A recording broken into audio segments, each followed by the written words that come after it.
Hello everyone and welcome, it's Alexandra. Thanks for joining me today. If you like nature-themed paper projects, then hopefully my today's tutorial will be fun for you, since we are going to create butterfly specimen shadow boxes. I have a freebie that you all can use. It will be available for download on my Ko-fi page. The link to it, as usual, will be in the description box below this video. And as you can see, we have 6 butterflies. We have some labels. A few labels have numbers inside them, and there are some labels that are blank for you to stamp anything of your own. There are some additional circle labels here.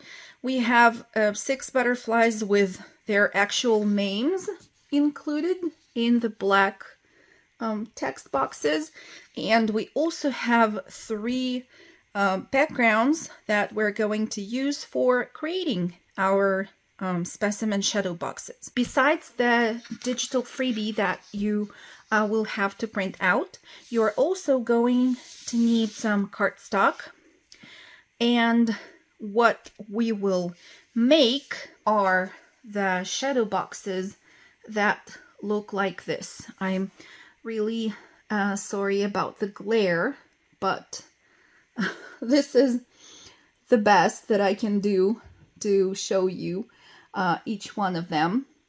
So I have created 6 of them, since there are 6 butterflies included in the freebie.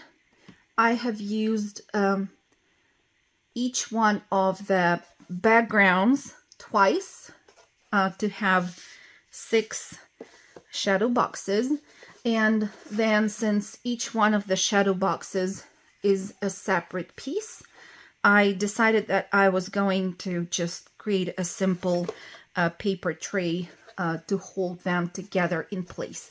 I have created these quite some time ago, so I needed to store them in a certain way, and this was just a way out. I hope you like this project, and I hope you will join me in making these specimen boxes. So going back to the things that we're going to need, besides the digital printable, you are also going to need a few pieces of cardstock, and you can see that it's really not a lot of cardstock which is required for making each one of the boxes. You will also going to need a piece of acetate, and this piece measures 5 inches by 6 inches. I'm going to show you later how to score it. The base of the box will be 3 by 4 inches. Then we're going to need 2 pieces to reinforce the box from the inside and from the outside at the bottom. And these paper pieces will measure 2 7/8 by 3 7/8. This one will be used on the outside of the box.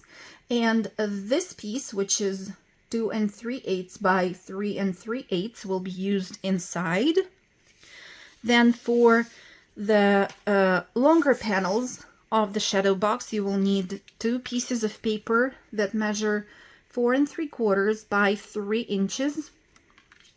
And for the shorter sides, you're going to use 2 square pieces of paper that are 3 by 3 inches. We'll start with the piece that measures 4 3/4 by 3. On the long side, it will have to be scored at 3/8 and at 4 3/8. And then we're going to flip it like so, with the short side being at the top, and we will score at, well, this one will be a little bit tricky, but I think we will start to score it from the right hand side. We'll score it at 2 7/8. Then we will score it at 1 5/8, 1 3/8, and then we will rotate it like so and score at 2 7/8 again. So this is what we are going to get. Let's do the same thing on the second piece.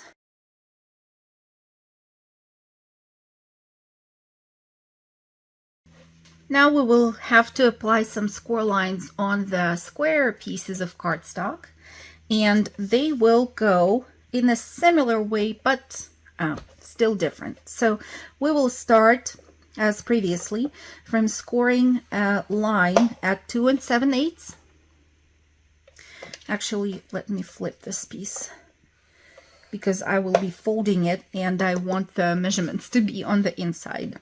So 2 7/8, then 1 5/8, 1 3/8, and then I will flip it and score again at 2 7/8. Now I will put it in the scoreboard with all the lines previously scored being horizontal. I will have to score at, let me explain to you what I'm going to do, and then I will actually do it. I'm going to create 2 score lines. One of them will be at 1/4 of an inch, and the second one will be at 2 3/4, but both of them will go up to the second score line right here. Let me do that.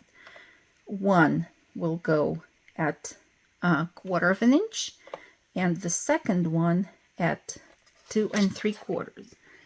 And this is how it will look like. We'll do the same thing on the second piece of paper.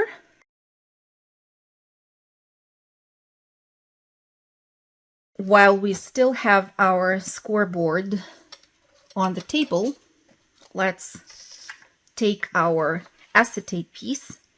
It is, I remind you, 5 inches by 6 inches, and we're going to score it very simply at 1 1/4 on each of the 4 sides. 1 1/4 and 1 1/4, and again 1 1/4. And that's all the scoring that we needed to do. We can put the scoreboard aside. Now we need to trim some of the paper sections off. We're going to begin with the square pieces. So the first thing that I'm going to do is create a cut like this from the edge where the third from the top score line begins at a 45 degrees angle up to the beginning of this score line here. So if you can see that. And now I will rotate the paper and I will trim this whole section off, making sure that I cut to the right hand side of the score line. That will actually allow me to trim the score line together with the paper. So on the piece which is left, you will not see the score line left. Okay, let's do the same thing here, and I will really try to hold this piece as close as I can to the camera so that you can see what I'm doing. Okay, and now I will create another cut at an angle, and this is the shape that we need. I will do the same thing here. These pieces are ready. Now let's work with the rectangular pieces. What we are going to create here is this. First of all, I am going to create a cut at an angle here up to the intersection of the score lines, and then I will have to trim this tiny bit. And once again, I'm making sure that I'm cutting the score line off. On the opposite side, I do the same thing, just reflected.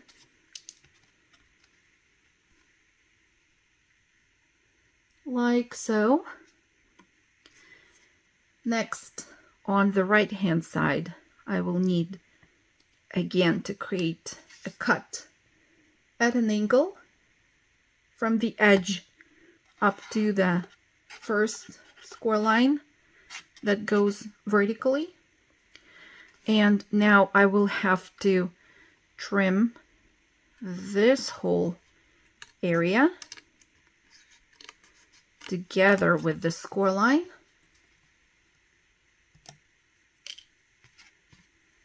And this is how the right hand side of the paper piece will look like. We will repeat this for the opposite side.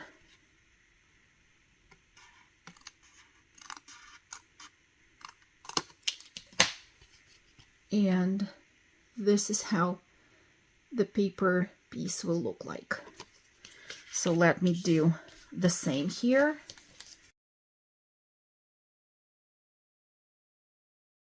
Next, you will need to use your bone folders and fold everything along the score lines really, really nicely. Now that we have all of our pieces folded and burnished, let's begin assembling the box and gluing everything down. Let me first explain to you what and how we're going to do, and then I'm actually gonna do it.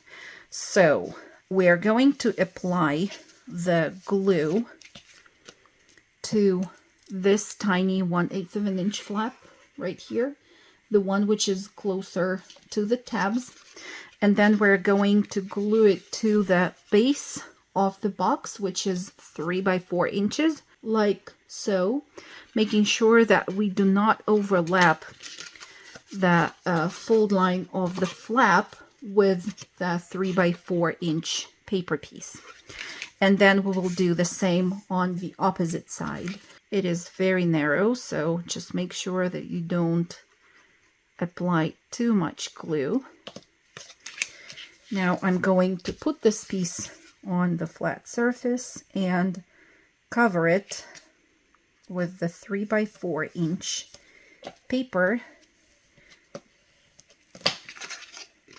so that it goes up to the score line but doesn't overlap it.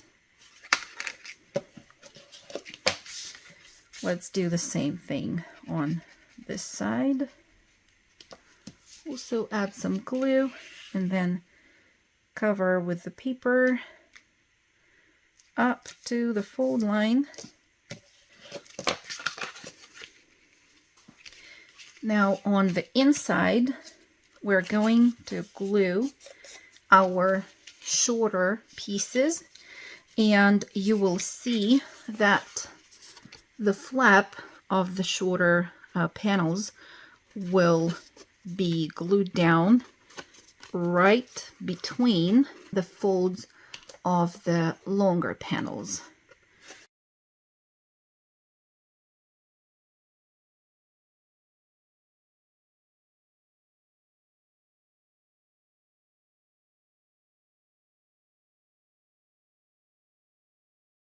This is how it will look like. Okay. Try your best at centering this piece of paper between the folds of the previous paper pieces. And the same thing will have to be done on the opposite side.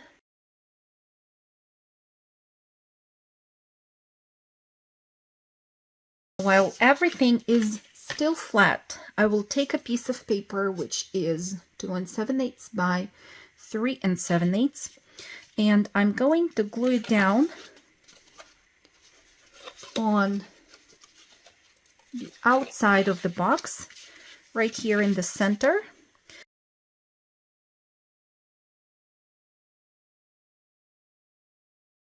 Let's flip it to this side, and we will start to glue the long panels first. So what I did is I folded them so that the 1/4 inch flap or gusset is not visible, but I do see the 1/8 of an inch flap here.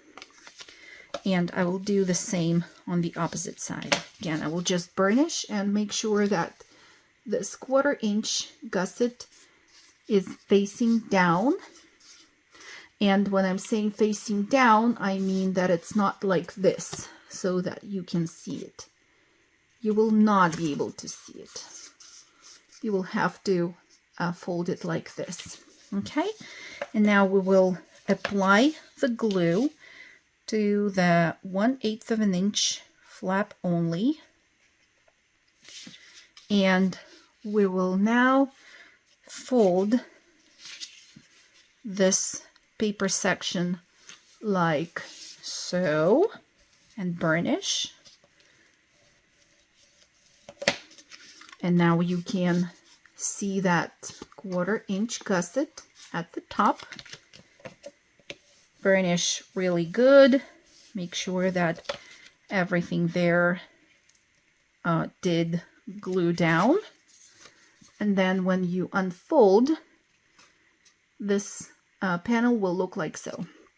So it will be hollow on the inside. And you can now, since I think the glue is starting to dry, we can play with this paper piece a little bit more and just make sure that it's flexible. Okay, now let's do the same thing here.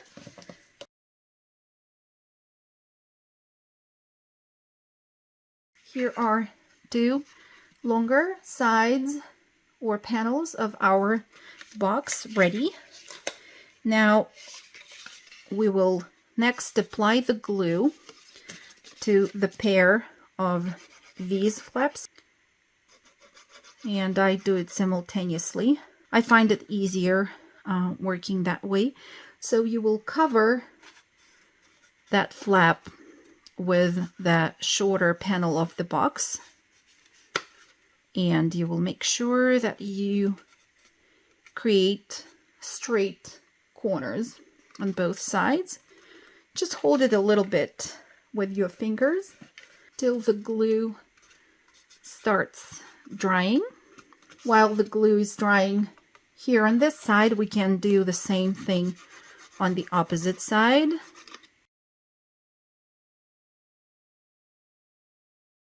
We are going to create 90 degrees angle for this flap here, and we're going to apply the glue onto it and fold this section in. Now make sure that you don't push it in too far. Remember that we need the 1/4 inch gap between these paper layers. Okay, I'm holding it with my fingers while the glue is drying. I could, I guess, gently burnish from this side. Now let's do the same thing here. I will add the glue.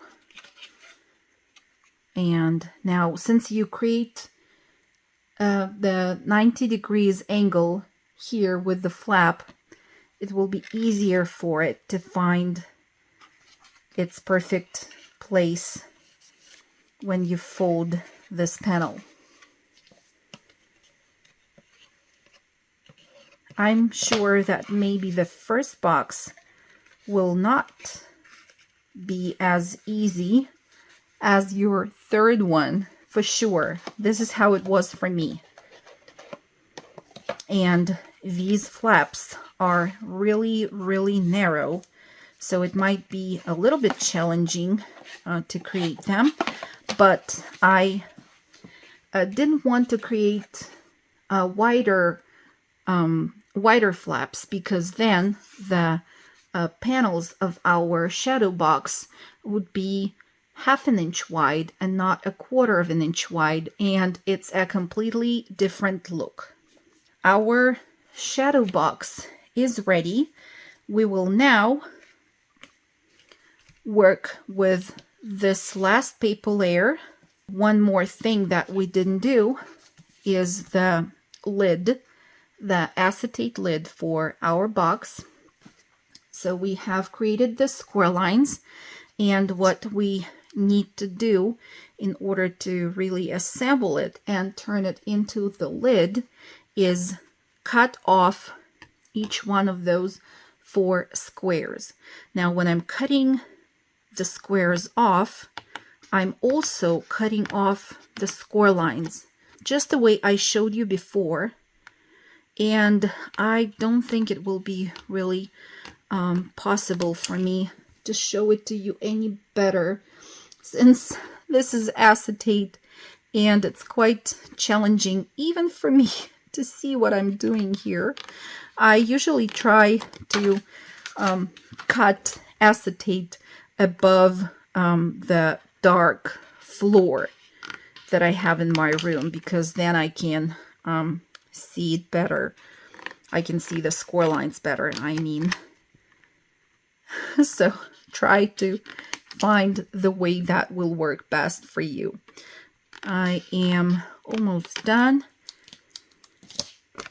creating the lid.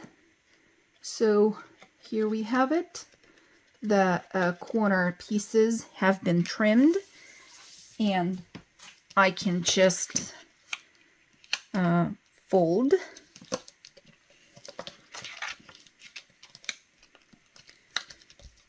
the side panels of the lid.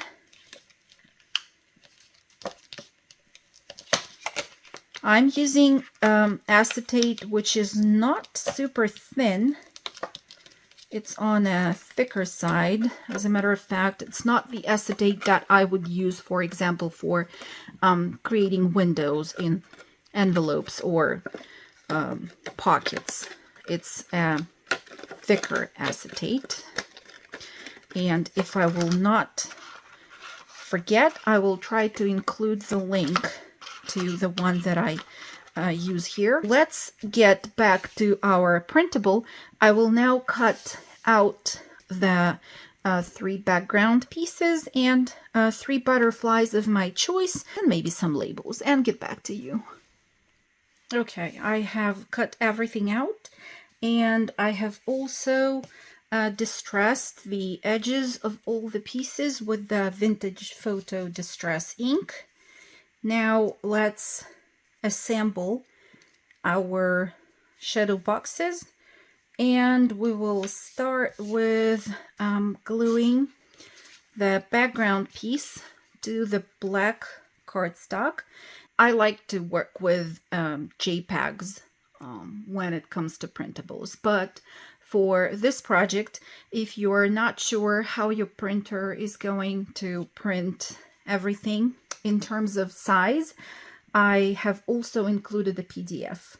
So when you print a PDF, just make sure that you print it in actual size. And then if you want to check yourself, the piece of the background paper should be around 3.5 by 2.5, maybe slightly smaller. I'm going to glue both of these pieces together, one on top of the other. And in the back, it will be actually better visible where exactly the black piece needs to be.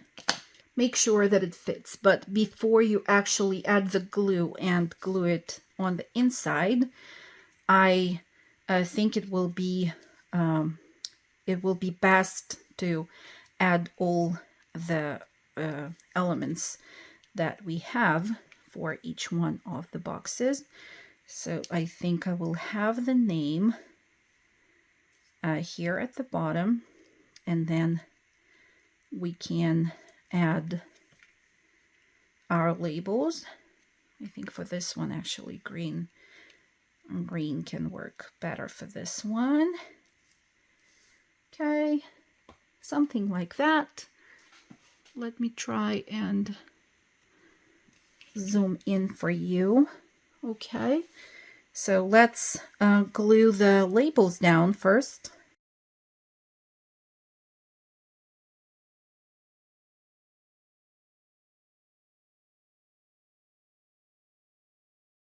I think I will use a piece of foam tape.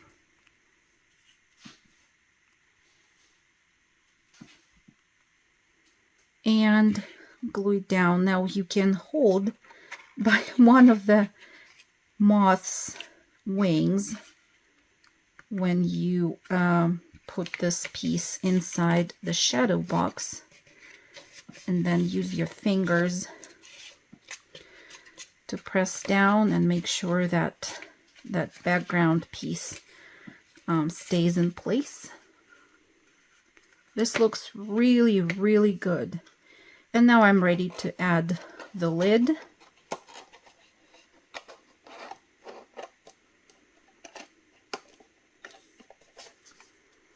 And this is the result with this first box. Now let's work on the second one. I have it already assembled, so I will just need to glue the paper down inside the box once I add all the elements to it.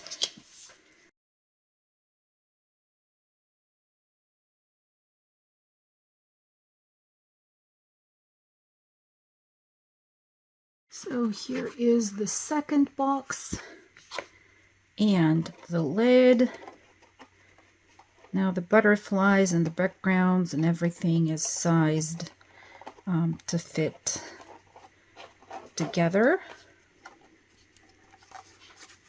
Here is our second box, and let me assemble the background for the third one and get back to show it to you. And here are all three of them that I have just finished. Now, remember how in the beginning of the video I told you that I wanted to add the hooks? So I forgot about it. I will now have to use the super glue, I think, and glue them down with the help of the super glue.